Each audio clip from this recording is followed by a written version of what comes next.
This is my 115th video on my work with OO gauge. See part 1 of this series for my reasons for getting into OO gauge when I already had a lot invested in working in N gauge and I didn't really have space available for a large, fully operational OO gauge layout. Also see my lengthy series on my N gauge railway modelling for smaller and more complex scenery and smaller scale trains running. This part is a bit of a random mixture of a couple of things that have been going on recently that didn't make it into other videos, unboxing and running another different LMS Pug engine, fixing up a Depaul 20-ton brake for LMS duty, and a 1920s Matchbox bus that I acquired. This is the new Pug.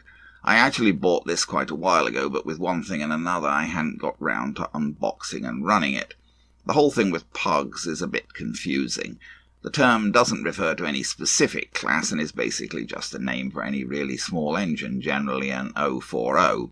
Hornby, specifically over the years, have made a couple of different models that can quite correctly be called LMS Pug. This is one of them, the Lancashire and Yorkshire Railway Aspinal Class 21 040 steam shunter. Around 60 of these were made for the Lancashire and Yorkshire Railway. The Lancashire and Yorkshire merged with the London and North Western Railway shortly before the General Amalgamation of 1923, and of course the L&YR became part of the LMS upon amalgamation in 1923. So the LMS inherited these locos and used them mainly for shunting on sharply curved sidings. 23 of them survived to be passed to British Railways upon nationalisation in 1948. This is the other and probably better known LMS Pug model made by Hornby. Although Hornby have made this in many other liveries besides LMS, perhaps it's best known as Smoky Joe.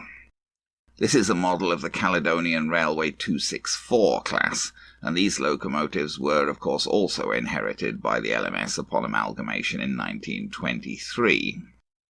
Although now perhaps better known, this was actually a less numerous class with a total of 34 built, but quite a few of them survived through the LMS into British Railways service, with the last withdrawn in 1962. I've had this one for quite a while, and if you've watched a number of my videos you've probably seen it, as I often use it as a test engine since it's easy to rail, runs reliably with little power, and is quite forgiving as regards type and quality of track work. It's a rather simple model, and it does tend to zip around at a ridiculously fast speed. The Hornby model of the L&Y Class 21 is a bit more realistic, although still a bit on the crude side in some ways. I believe Hornby have recently been selling it in the main railways range, which seems strange. The tooling, I believe, dates back a good many years, with the model originally sold by Depaul. Here's the detail pack that came with the model, a driver figure but no fireman, lamps in 2 styles and discs. I'm not clear why the discs are included. Here's the instruction sheet, fairly basic stuff. Here's a close-up of the model out of its box. Its main flaw is that the motor is very visible in the cab. I suppose at the time this model was originally engineered, this was pretty much inevitable, although nowadays a small coreless motor would fit inside the boiler area. The instructions do suggest that you could hide the motor a bit by sticking the driver figure beside it, though I can't see that would work all that well. I got the model onto my shelf layout and ran it. It is geared much more sensibly than the Caledonian Pug, running quite slowly as the prototype would have. It's not a bad-looking little model apart from that great big motor in the cab. Here it is in the Hornby station on my shelf layout, with the Caledonian 264 Pug on the other platform. Wandering from one subject to another, I picked up this used Depaul 20-ton brake van locally here in Canada. It was quite nice, even fitted with a guard figure. Probably a little more detailed than the old Hornby version of this type of van, but I wanted to run it as an LMS van. So I got it on the bench for some decals. I used the HMRS Pressfix LMS wagon marking set. I'm sorry to hear that these HMRS sets have become almost impossible to obtain recently, as they were very good. I just went with putting the large white LMS letters on the side of the van. Peeling each letter separately from the press-fix sheet, I pressed them down on the van, doing the M on the ducket first and then trying to get the L and S appropriately lined up. Then a Q-tip dipped in water on the paper and it comes right away, leaving the letters in position. Here I'm doing the other side and you can see the paper's still on them there. After removing the paper, I dried the area and then pressed the decals down firmly with the flattened tip of a Q-tip. After the decals had time to dry thoroughly, I put some masking tape at the bottom to protect the wheels and sprayed on a coat of matte fixative to protect the decals. Here's the finished van on my little test track.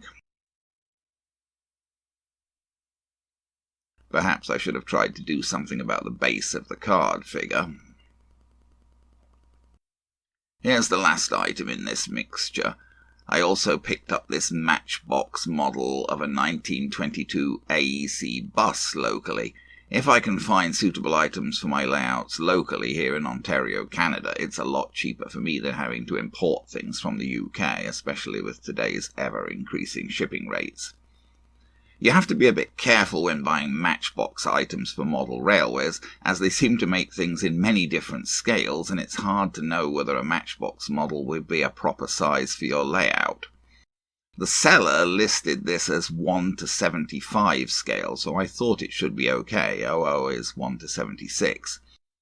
Actually, as you can see here, according to the back of the box, it's in 1:72 scale, like many model aeroplanes, etc. That would make it a tiny bit big for 00, but not really noticeably so.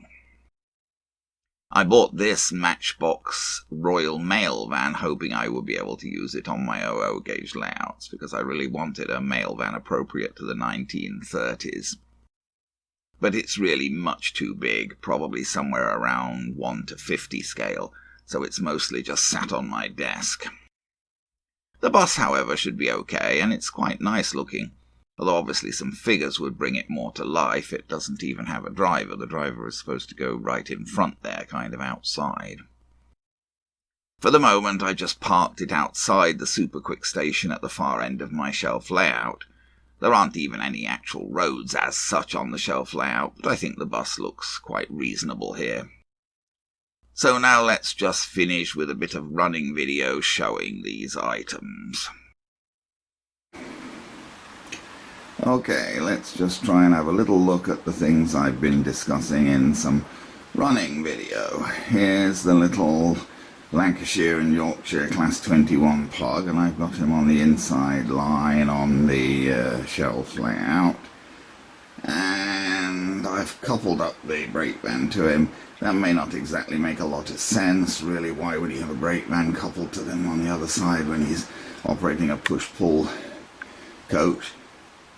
You never know, though. I've seen some very strange things in photographs of railways. I've seen brake vans coupled up in some odd combinations. In any case, I just coupled it up in this case because I discussed it and I wanted to run it now. So there it is with its little guard at the back.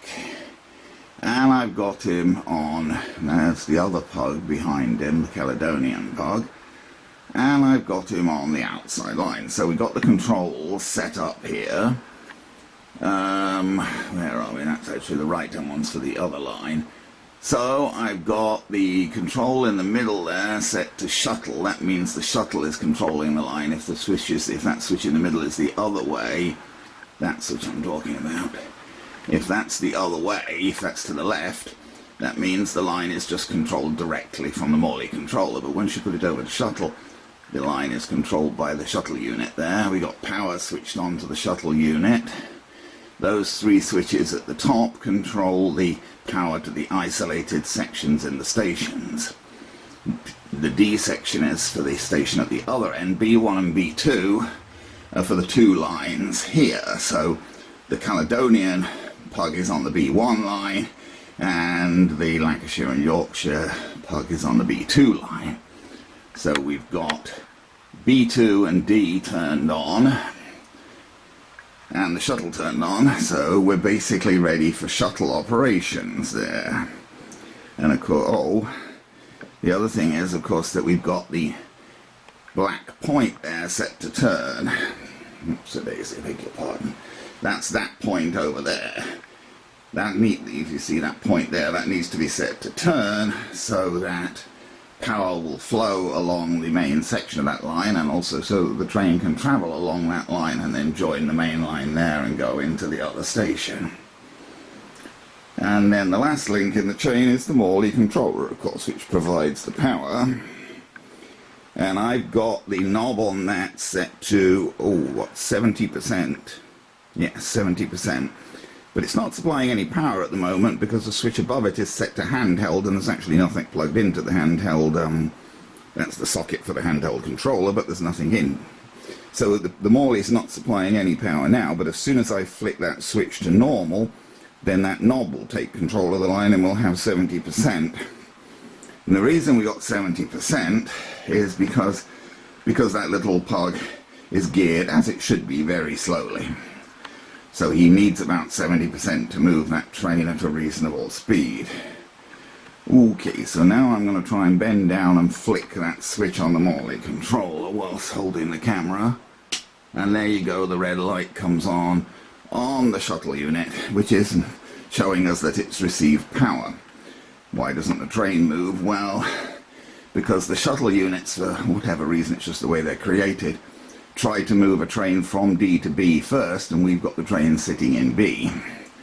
So now that it finds it's not got a train, it's got a train sitting in B, but it's isolating it. It'll wait for its wait time, and then when the wait time elapses, it will start the train. The red light will come on again to show it's initiating a new movement, and it will start the train moving over to the other station, the D station.